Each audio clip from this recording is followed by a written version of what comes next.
बड़ी आत्मबल था कि यह बेटी मेरा कोई रोशन करेगा, लेकिन दुर्भाग्य था मेरा ही दुर्भाग्य है। वह बेटी आज मेरा कहीं का नहीं रखा। साल भर जेल में सड़वाया। जब बेटी कहा कि यह इसको मैं देखना चाहता हूं कि आजीवन जेल में यह रहे, तो मेरा दिमाग नाच गया कि क्या हो रहा है।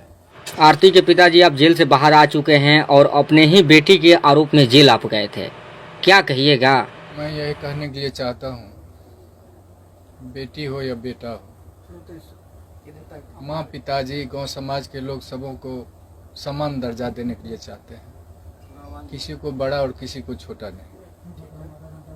उसी के हैसियत से मैं भी बेटा और बेटी, 4 बेटी 3 बेटा था, 2 तो छोटा छोटा है।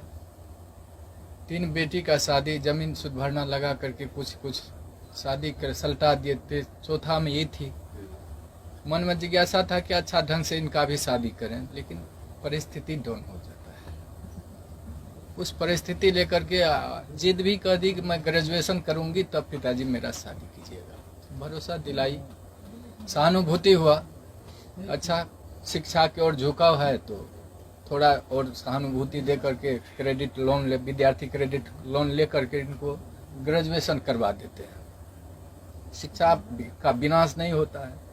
मैं यही चलते उन पर सहानुभूति रखा और जहाँ जहाँ सोचे साइड बिजनेस थोड़ा लगा देते हैं, जीविका से जुड़ा दिए। गांव समाज में 10 समूह चलाएगी, उससे जो होगा आगे विकास, बुद्धि भी विकास उनका होगा। सेप्स ऑफ कंपनी से भी जोड़ा दिए थे। वहाँ जहाँ जहाँ अडरिया मीटिंग होता था, पूर्णिया मीटिंग होता था, गाड़ी ड्राइव कर करके इस अवस्था में उस बेटी को हमने पहुँचा था। और बड़ी आत्मबल था कि यह बेटी मेरा कोई रोशन करेगा, लेकिन दुर्भाग्य था मेरा ही दुर्भाग्य है। वह बेटी आज मेरा कहीं का नहीं रखा। साल भर जेल में सड़वाया, कानून का शरण लिए, लोअर कोर्ट रिजेक्ट किया, जज साहब, वकील साहब, हाई कोर्ट में बेल फाइल किया गया, लेकिन सत परेशान होता है, पराजित नहीं होता है। हाई कोर्ट में बेल फाइल हुआ, वकील साहब शिवानंद बाबू, वकील साहब अजय ठाकुर हाई कोर्ट से रिजेक्ट भी करवा करके किसी तरह से बेल का अनुसंधान जारी किए कि ऐसा जो भी परमात्मा का मौज हुआ, इन लोगों की सहानुभूति मिली। आज साल भर भी जेल से में भी शिवनंदन बाबू की सहानुभूति वर्णन नहीं हो पाता है। वहां जेल गेट पर भी पहुंच करके इन्होंने पिता का रोल अदा किया कि अब बंदी मेरा है, अधीक्षक साहब यह बंदी मेरा है, इसको कोई तरह का तकलीफ नहीं होना चाहिए। अहम भूमिका को शिवनंदन बाबू पहुंचाइए और साल भर के बाद बेल लिए। आज उन्हीं का कृपा है कि घर में मुझको नहीं रहा गया। जब बेटी कहा कि यह इसको मैं देखना चाहता हूं कि आजीवन जेल में यह रहे, तो मेरा दिमाग नाच गया कि क्या हो रहा है। फिर भी एक शिक्षाप्रद कहानियां थी। एक बिच्छू जब पानी में डूब रहा था तो साधु महात्मा पार हो रहे थे, वह बिच्छू को बचाने के लिए अपने हाथ पर लिया। बिच्छू 2 बार डंक मारा, डंक को सह कर करके महात्मा ने वह बिच्छू को पार लगा दिया।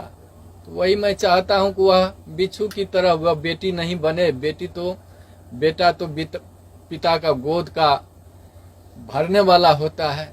जहां कहीं भी वह बेटी रहे, अपना जीवन जीविका चलावे। और मैं क्या बोल सकता हूँ वह पिता के दर्जा में।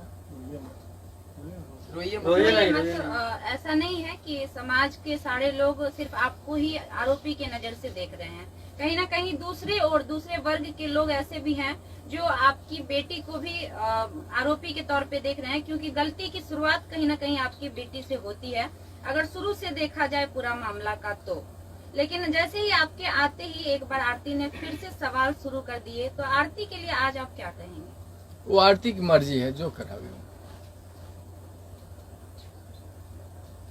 अब आपके अच्छा 1.5 साल तक, साल भर तक आप लोग जेल में रहे, आपका एक छोटा बेटा भी है, आपकी बूढ़ी माँ भी है, किस प्रकार से आपका घर चल पाया इन दिनों? परमात्मा जाने, हम नहीं जानते। अच्छा, इन सारे भूमिकाओं में जितने दिन से आप लोग जेल में थे पूरे परिवार, तो वकील शिवनंदन भारती लगातार, जैसा अभी आप बोले कि गार्जियन की तरह आपका देखभाल किए, या फिर वो हमेशा मतलब इस केस को विशेष फोकस किए, क्या कुछ कहना है उनके बारे में?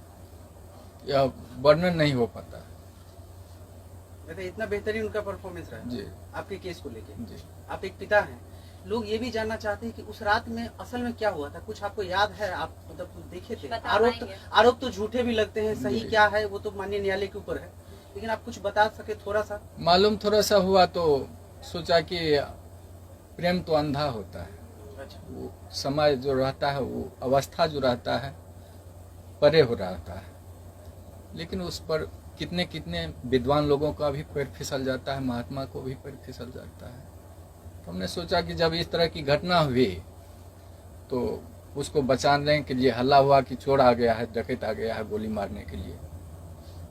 तो उससे पूर्व भी लड़का वो उन्होंने धोस दिया था कि मैंने गोली से उड़ा दूंगा। किसको दिया था? पवन यादव को, मेरे बेटा रविकांत को, अच्छा, गोली से उड़ा दूंगा, बचने के लिए नहीं दूंगा। उस पीरियड में उन्होंने घर में पकड़ाया तो हल्ला हुआ कि डकैत आ गया, डकैत आ गया।